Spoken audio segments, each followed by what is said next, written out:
Everyone, welcome back to my channel Sneha Anuj vlogs में आपका हार्दिक और तहे दिल से स्वागत है। आई होप कि आप सब बहुत अच्छे होंगे, मैं भी बहुत अच्छी हूँ। और फाइनली आज हमारे एसी की सर्विस हो गई है, थोड़ी सी लेट हुई लेकिन हो गई। और आरओ वाले जो भैया हैं हमारी सर्विस करेंगे कल, क्योंकि आज उनके पास सारे स्लॉट बुक थे। और अब मैं जा रही हूँ मार्केट, क्योंकि सर्विस हो चुकी है तो मैंने कहा चलो मार्केट का काम ख़त्म कर लूँ, क्योंकि कल है बासोड़े की पूजा की भी तैयारी करनी है। तो मैंने कहा पहले जाते हैं मार्केट से लाते हैं अंजनी के स्कूल शूज़ लाने के बाद जो अंजनी की 2 बुक्स के जो भी कवर रह गए थे वो लेंगे। थोड़ी सी सब्जी फ्रूट्स ये सब लेकर आऊँगी, ट्यूशन्स की बुक्स लेकर आनी है। तो ये सब लाने के बाद ही मैं आपसे मिलूँगी। तो मैं निकलती हूँ मार्केट के लिए, आके आपसे बात कंटिन्यू करूँगी और दिखाऊँगी कि मैं क्या लेकर आई हूँ मार्केट से। सो बाय। तो यहाँ पर ना मेरे एसी की सर्विस हो रही थी, तो मैं इन्हीं भैया से कराती हूँ हमेशा से। और इनके साथ आता है एक भैया राहुल, जिसको मैं कांटेक्ट करती हूँ, लेकिन वो आज बिज़ी होने की वजह से नहीं आया था।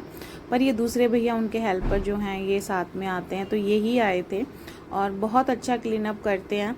पर इन सब चक्करों में ना कितना मैसी हो जाता है घर, आप देखना कि मतलब समझ में ही नहीं आता कहाँ से शुरू करें और कहाँ ख़त्म। खैर एनीवे एसी की सर्विस करानी भी ज़रूरी थी। और जैसे ही मैं मार्केट के लिए निकली थी तो अंजनी को लगी थी प्यास। तो अंजनी ने बोला मम्मी मुझे ना मैंगो शेक पीना है। और इतना ये ओवर एक्टिंग करता है ना बाहर कि मम्मी मुझे पाइप दे दो, मम्मी मुझे ये दे दो। बाहर कांच के गिलासों में पीना भी नहीं चाहिए, क्योंकि वो अच्छे से वॉश नहीं करते हैं।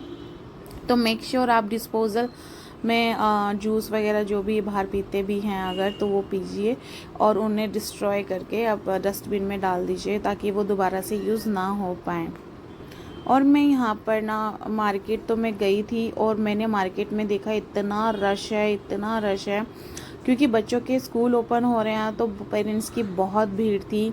कोई स्कूल बैग लेने आया है, कोई बॉटल, कोई टिफ़िन्स, कोई शूज़, कई लोग तो फ्रूट्स वगैरह पे भी। और क्योंकि नेक्स्ट डे फिर बासोड़ा की पूजा भी थी, तो उसकी भी तैयारियां मार्केट में हो रही थी, तो बहुत ज़्यादा भीड़ थी, तो मैं वहाँ वीडियोस नहीं बना पाई।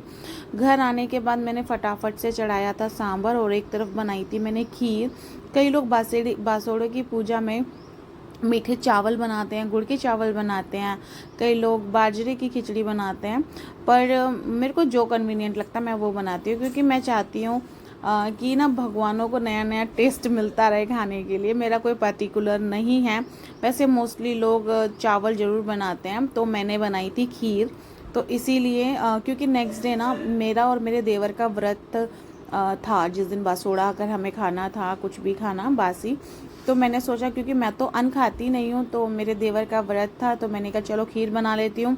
खीर से क्या होगा ना कि वो खा सकेंगे खीर, पूरी सब्जी जो भी उनको खानी होगी। और चावल का जो नेक होता है बासोड़े के दिन, वो भी हमारा कंप्लीट हो जाएगा। तो यहाँ पर मैं ना फटाफट यही सब कर रही थी। मैंने खीर बनाई थी और आलू की सब्जी बनाई थी। जो बासी खाने के जो भी रीति रिवाज होता है वो मैंने कर लिया था। और यहाँ पर मैं लाई थी 2 टिफ़िन्स और अनुज के लिए, थोड़ा सा मीडियम और थोड़ा सा स्मॉल। इसमें क्या था ना कि जैसे कभी आपको रायता देना होता है ना, तो मेरे को ये था कि यार चलो मैं एक साइज़ ले लूँ। मैं गई थी अंजनी के लिए ना एक वाटर बॉटल लेने के लिए, ट्यूशन्स के लिए। तो क्योंकि अंजनी फर्स्ट से जा रहा है ट्यूशन, तो वो तो मुझे पसंद आई थी, लेकिन उसमें कलर नहीं थे, बेबी गर्ल कोई बनी हुई थी। तो अंजनी ने बोला मम्मी ये लड़कियों की है। मैंने कहा हाँ बेटा ये तो लड़कियों की है। तो मैंने बोला कि चलो मैं तुम्हारे लिए दोबारा से देख लूँगी मार्केट जाके, अभी फ़िलहाल घर चलते हैं। यहाँ पर मेरी इडलियाँ देखो कितनी फ्लफ़ी रेडी हो गई हैं। इतनी स्पंची, इतनी फुली इडली रेडी होती है ना कि देखते ही मुंह में पानी आ जाता है। और यहाँ पर मेरे देवर जी का कॉल भी आया था कि भाभी भैया आ गए हैं। तो मैंने कहा हाँ भैया आ गए हैं, तुम भी आ जाओ, खाना भी रेडी है। ये देखो सांभर, इडली, और इतना डिलीशियस लग रहा था ना ये सब देख के। बट मैं नारी ठहरी, मैं तो इनको खिलाने के बाद खाऊंगी। और यहाँ पर अंजनी के चाचू लेके आए थे उसके लिए काला खट्टा। तो उसको ना सिर्फ और सिर्फ ब्लैक कलर वाला ही पसंद है। वो उसके चाचू ग्रीन कलर डलवा के लिए आए थे, तो वो कह रहा था मम्मी चाचू ने ये कैसा बना। मैंने कहा बेटा ये कलर हैं, अलग अलग कलर डलवाए हैं, चाचू को पता नहीं है काला खट्टा कैसे बनवाते हैं, कैसे खाते हैं। वो ठहरे अनजान इंसान। तो यहाँ पर मैं इन दोनों को छेड़ रही थी कि तुम चाचू भतीजे जो हैं ब्लैक ब्लैक हो रहे हो। तो इतने में ना अनुज भी आ गए थे अपनी ब्लैक टी शर्ट डाल के और हंस रहे थे कि हम तीनों ब्लैक ब्लैक हो गए हैं। तो अब मैं जाती हूँ इन लोगों को खाना देने के लिए, क्योंकि ऑफिस से आए थे एकदम से और फिर खाना भी गरम गरम रेडी था। तो मैंने कहा चलो मैं खाना सर्व कर देती हूँ। इतने में ही जो है अनुज की डिमांड आती है यार चटनी बना। तो मैंने कहा प्लीज़ मैनेज कर लो, आज मैं बहुत थक गई हूँ। तो इनको खाना खाने देते हैं और हम चलते हैं किचन में, क्योंकि मेरी इडली मेकर में ऑलरेडी इडली रखी हुई है बनने के लिए। एक दूसरे से पूछती रहती है ना, बढ़िया इशारा करो, इशारा बढ़िया।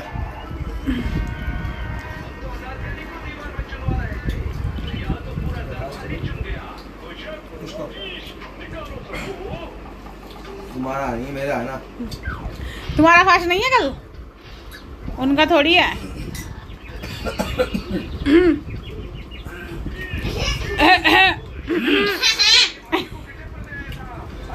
शाबाश बेटा, बहुत बढ़िया मुन्ना।